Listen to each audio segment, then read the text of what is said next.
வணக்கம்னா பிரபு. இது வந்து ஸ்க்ரீன்ல இருக்கிற மாதிரி அபவுட் அஸ் செக்ஷனை எப்படி ஃப்ரண்ட் அண்ட் டெவலப்மெண்ட்டில் செய்கிறதுன்றதை பார்க்க போகிறோம். ஏற்கனவே டியூட்டோரியல் பார்த்துட்டேன் பேசிக். பார்க்காதவங்களுக்கு டிஸ்கிரிப்ஷனில் ப்ளேலிஸ்ட் கொடுக்குறேன். அதே மாதிரி சோர்ஸ் கோடும் வந்து கொடுத்துருப்பேன். தேவையானவே எடுத்து யூஸ் பண்ணலாம். பார்க்காதவங்க பார்த்துக்கொள்ளலாம். டவுட் இருந்தால் கமெண்ட்டில் கேட்கலாம். இல்லாட்டி சோஷியல் மீடியா மூலம் தொடர்பு கொள்ளலாம். இல்லாட்டி இந்த போர்ட்ஃபோலியோலையும் தொடர்பு கொள்ளலாம். இப்போ என்ன செய்யறதுன்னு சொன்னால் இதான் கடைசி நாங்கள் விஎஸ் கோட் தான் யூஸ் பண்ணுறோம். கண்ட்ரோல் எஸ் அமர்த்தி சேவ் பண்ண போகிறேன் டியூட்டோரியல்ன்ற ஃபோல்டரில். இந்த முறை வந்து நாங்கள் இண்டெக்ஸ் வித் அபவுட்டஸ்ன்னு போடுறேன். ஒவ்வொரு முறையும் நாங்கள் ஒவ்வொரு மாதிரி சேவ் பண்ணுறோம். நாங்கள் ஏனெண்டா அந்த வேர்ஷனை கண்ட்ரோல் பண்ணுறதுக்காண்டி. இப்போ வளமை மாதிரியே நாங்கள் தனித்தனியாக தான் ஸ்டார்ட் பண்ணுறது. அப்புறம் இதை அப்படியே காப்பி பண்ணுறேன். ஓகே, இப்போ நாங்கள் அந்த ஃபைலை ஓப்பன் பண்ணிக்கொள்வோம் எங்கண்ட ப்ரௌசரில்.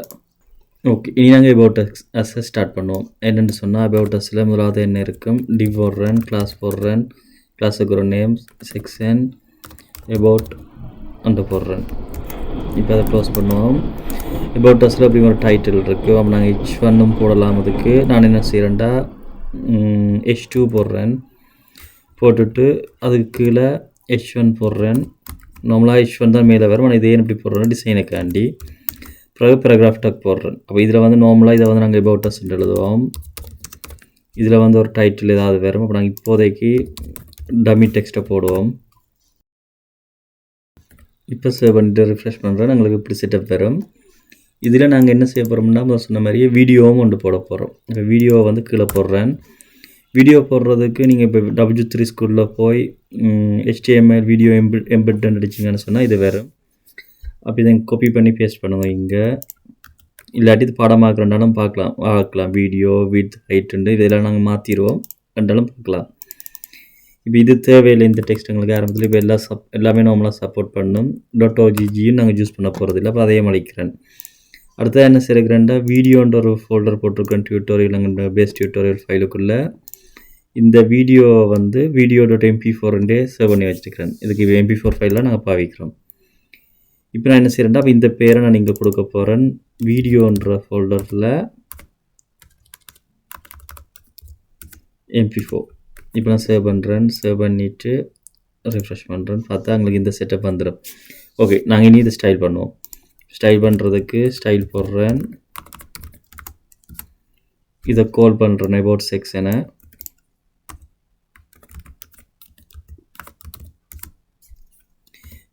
நார்மலாக இப்போ டெக்ஸ்ட் லைன் வந்து நான் சென்டர் பண்ணுறேன் அபவுட்டுக்கு டோட்டலாகவே. பிறகு என்ன செய்கிறேன்னு சொன்னால் திருப்பி அந்த செக்ஷனுக்குள்ளே இருக்கிற H2 கால் பண்ணுறேன். அதே மாதிரி அதுக்கு கீழே H1 கால் பண்ணுறேன். அதுக்கு கீழே பேராகிராஃபை கால் பண்ணுறேன். அதுக்கு கீழே நாங்கள் வீடியோவை கால் பண்ணுவோம் டேரெக்டாக. ஓகே, இப்போ நான் ரிஃப்ரெஷ் பண்ணேன்டா எங்களுக்கு இதை சென்டர் பண்ண முடியாது. சென்டர் காட்டுது. மிச்சத்துக்கு நீ தான் நாங்கள் பார்க்க போகிறோம். அப்போ நாங்கள் H2க்கு வந்து இப்போ என்ன செய்யணும்னா ஃபோன் சைஸ் கொடுக்குறேன். 0.8 கொடுக்குறேன். டெக்ஸ்ட் டெக்கரேஷன் ஒன்று இருக்குது. இப்போ தான் நான் முதல் பார்க்குறோம். டெக்ஸ்ட் டெக்கரேஷன் தேவையில்லை. இதுக்கு நாங்கள் இதுக்கு டெக்ஸ்ட் ட்ரான்ஸ்ஃபார்ம் பாய்ப்போம். அப்பர் கேஸ்ன்னு கொடுக்குறேன். அதாவது எல்லாம் கேபிட்டலில் வர்றதுக்கு இப்படி வரும். அப்போ இந்த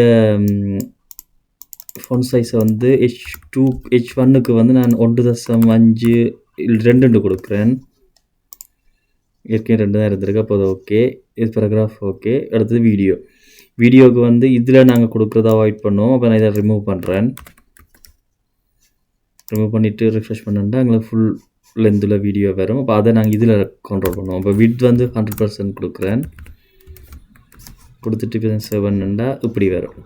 அதாவது இந்த போர்டருக்குள்ளே நிற்கும். இப்போ இதுக்குள்ளே பாடி போகிறதெல்லாம் இப்போ இதில் பார்க்கலாம். நாங்கள் ஏற்கனவே பார்த்துட்டோம். இதை நாங்கள் எப்படியுமே இண்டெக்ஸோடு தான் கொண்டு போய் யூஸ் பண்ண போகிறோம். அப்போ இதில் நாங்கள் கூடுதலாக மின கிடையாது. அப்போ நாங்கள் இதில் என்னென்ன இன்னொரு செக்ஷன் உள்ளுக்கு போடுறேன். கண்டெக்ட்ன்ற மாதிரி கொஞ்சம் ஸ்டைலாக இருக்கிறதுக்காண்டி அதுக்கு வந்து நான் டிவ் கொடுக்குறேன், கிளாஸ் கொடுக்குறேன், எக்ஸ்ட்ரான்ட்டு கொடுக்குறேன். கொடுத்துட்டு அதில் ஒரு டிவ் போடுறேன், கிளாஸ் போடுறேன். அதுக்கு வந்து செக்ஷன் 1 கொடுக்குறேன். ஏன்னா எங்களுக்கு அப்போ தான் அட்வான்ஸாக செய்யலாம். இமேஜ் கொடுத்து SRC இமேஜ் சோர்ஸ் பிறகு நாங்கள் எடுத்து வைப்போம். கீழே நாங்கள் இதில் ஒரு டெக்ஸ்ட் கொடுக்கலாம். அதுக்கு நான் டீம் என்று கொடுக்குறேன். அவர் டீம் என்று கொடுப்போம். அதே மாதிரி நாங்கள் இதை அப்படியே காப்பி பண்ணி இன்னொருக்காவும் போட்டு விட்றேன். போட்டுட்டு இதில் கண்டெக்ட் போடுவோம். இதுக்குரிய ஐக்கனுகள் போடணும், அது பிறகு போடுவோம். இப்போ நான் ரிஃப்ரெஷ் பண்ணேன்டா எங்களுக்கு இந்த இப்படி ஒரு செட்டப் வரும். ஐக்கன் வந்து நான் டவுன்லோட் பண்ணுறேன் ஃப்ளட் ஐக்கனில் இருந்து.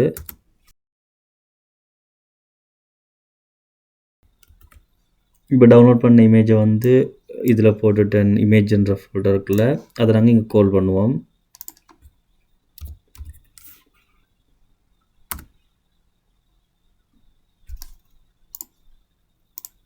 முதலாவது டீம், ரெண்டாவது வந்து கண்டெக்ட். ஓகே, இப்போ நான் ரிஃப்ரெஷ் பண்ணேன்டா எங்களுக்கு அந்த ஐக்கனும் வரும். அப்போ இதே மாதிரி அப்படி டக்குனு ஸ்டைல் பண்ணிவிடும். அதில் சின்ன பிள்ளை இருந்துருக்குது இதில் இந்த இடத்துல. நாங்கள் அதை கரெக்ட் பண்ணுவோம். இப்போ அது என்ன பிளேன்னு சொன்னால், இந்த இடத்துல பார்த்திங்கன்னா நான் இந்த அவர் டெக்ஸ்ட்ன்றதை கொண்டு வந்து வெளியில் போட்டுட்டேன். அது நார்மலாக இமேஜுக்கும் பட்டனுக்கும் உள்ளே இருக்கணும், பட்டனுக்குள்ளே தான் இருக்கணும். அப்போ தான் அது பட்டனுக்குள்ளே ஸ்டைல் பண்ணக்குள்ளே ஒர்க் பண்ணும். இப்போ நான் ரிஃப்ரெஷ் பண்ணுறேன், பண்ணினோம்னா எங்களுக்கு இந்த செட்டப் வந்துடும். திருப்பி இதை ரைட் கிளிக் பண்ணி இப்போ நான் இந்த பட்டனுக்கு டிஸ்பிளே ஃப்ளெக்ஸ் கொடுத்துட்டு அதை வந்து நாங்கள் சென்டர் பண்ணிக்கொள்வோம். இப்படி இந்த இமேஜுக்கும் டெக்ஸ்ட்டுக்கும் ஒரு கேப் வேணும்னு சொன்னால் கேப் பண்ணி கொடுத்துட்டு அதுக்கும் நாங்கள் 0.5 கொடுத்தா எங்களுக்கு இப்படி ஒரு கேப் வரும். அதுவும் ஓகேவாக இருக்கும். இதை நான் அப்படியே காப்பி பண்ணுறேன். காப்பி பண்ணிவிட்டு எங்கண்ட இந்த பட்டன் இடத்துல வந்து அதை பேஸ்ட் பண்ணுவோம். பண்ணினா எங்களுக்கு இப்படி செட்டப் வந்துடும். இனி இதை நாங்கள் கொண்டு போய் எங்கள் மெயின் இண்டெக்ஸில் யூஸ் பண்ண போகிறோம். அப்போ இதுக்கு நான் நார்மலாக இந்த பேர் கொடுத்துருக்கக்கூடாது. என்ன நாங்கள் புதுசாக செக்ஷன் ஒன்று க்ரியேட் பண்ணாங்க. அப்புறம் திருப்பி சேவ் பண்ணுறேன் இந்த ஃபைலை. Ctrl+Shift+S மாற்றி புதுசாக சேவ் பண்ணுறேன். இது வந்து about us மட்டுமே இருக்கட்டும். உண்மையிலே இது செக்ஷன் தான். நான் இப்போதைக்கு சும்மா about us போடுறேன். இப்போ இந்த ஹீரோன்றிருக்கு ஏற்கனவே இருந்த ஃபைலை தான் சேவ் பண்ணுறேன். அப்படின்னா வித் about us சொல்லி இல்லாட்டி இந்த மேலே இருக்குது அதில் அப்படியே ரிப்ளேஸ் பண்ணுறேன். இப்போ இந்த about us கொண்டு போய் நாங்கள் அங்கே யூஸ் பண்ண போகிறோம். அதுக்கு வளமை மாதிரி தான் இந்த செக்ஷன் ஃபுல்லாக நான் அப்படியே காப்பி பண்ணுறேன். காப்பி பண்ணிவிட்டு எங்கள்ட இதில் மெயின் ஃபைலில் வந்து நாங்கள் அதை பேஸ்ட் பண்ண போகிறோம். நான் வந்து எங்கே பேஸ்ட் பண்ணுறேன்டா ஹீரோவுக்கும் ப்ராடக்ட்டுக்கும் இடையில் இதில் பேஸ்ட் பண்ணுறேன்.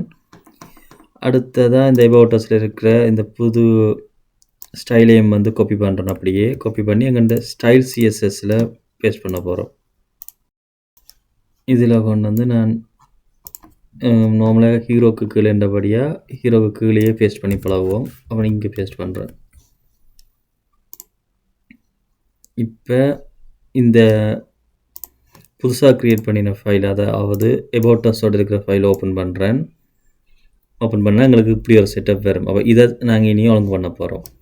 ஓகே, இப்போ என்ன செய்ய போகிறோம்னு சொன்னால் இதில் வந்து பார்த்திங்கன்னா இது பின்னுக்கு நிற்குது. அப்போ இதை மேலே கொண்டு வரணும். அப்போ அந்த விஷயங்களை பார்ப்போம். அதுக்கு நாங்கள் about us செக்ஷனை வந்து மேலே கொண்டு வரணும். அப்போ Z இண்டெக்ஸ் கொடுக்குறேன், 2 கொடுக்குறேன், பொசிஷன் கொடுக்குறேன், இதுக்கு ரிலேட்டிவ்னு சொல்லி. இப்போ பார்த்திங்கன்னா அந்த about us வந்து மேலே வந்துட்டுது.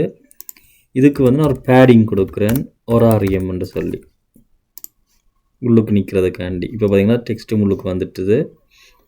இந்த பேராகிராஃபுக்கு வந்து ஒரு ஃபோன் சைஸ் கொடுப்போம், ஒரு RM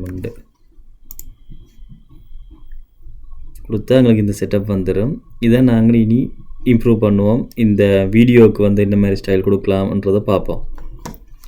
இப்போ வீடியோன்ற இடத்துக்கு வந்துட்டு இது நான் வந்து border radius இப்போ 10 பிக்சல் கொடுத்தேன்டா.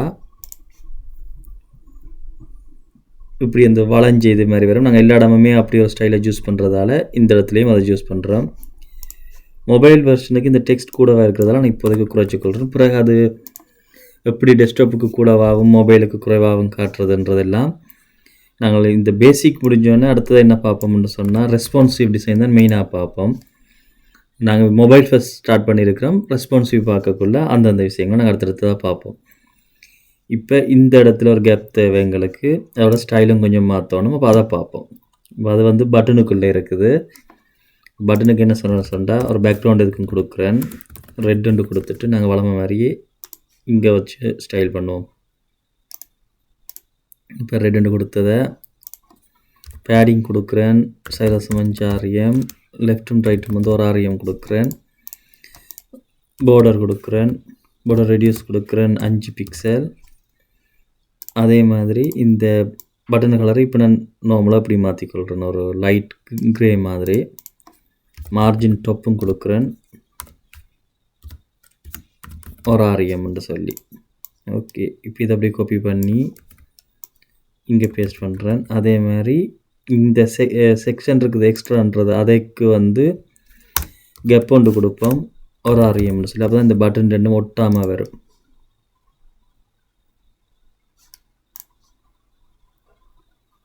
இப்போ பார்த்தீங்கன்னா பட்டன் ஒட்டாமல் இருக்கும். இந்த ஏட்டகுக்குள்ளே இருக்கிற இந்த லிங்க், இந்த கோடை வந்து இல்லாமல் செய்யணும்னு சொன்னால் அதை எப்படி செய்கிறேன்டா, இந்த செக்ஷனுக்குள்ளே நாங்கள் இந்த இடத்துல ஏ கால் பண்ணுவோம். கால் பண்ணிவிட்டு அதுக்கு டெக்ஸ்ட் டெக்கரேஷன் ஒன்று இருக்குது, அதை வந்து நோன் கொடுப்போம். பேசிக்காக அண்டர்லைன் ஒன்று இருக்கும், அதை நோன் கொடுத்து விட்டு அது போயிடும். அப்போ இப்போ வந்து எங்களுக்கு சரியாக இருக்கும்.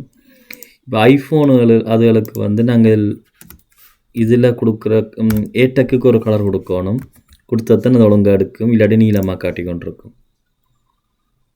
ஓகே, இப்போ இந்த செக்ஷனும் முடிஞ்சுது.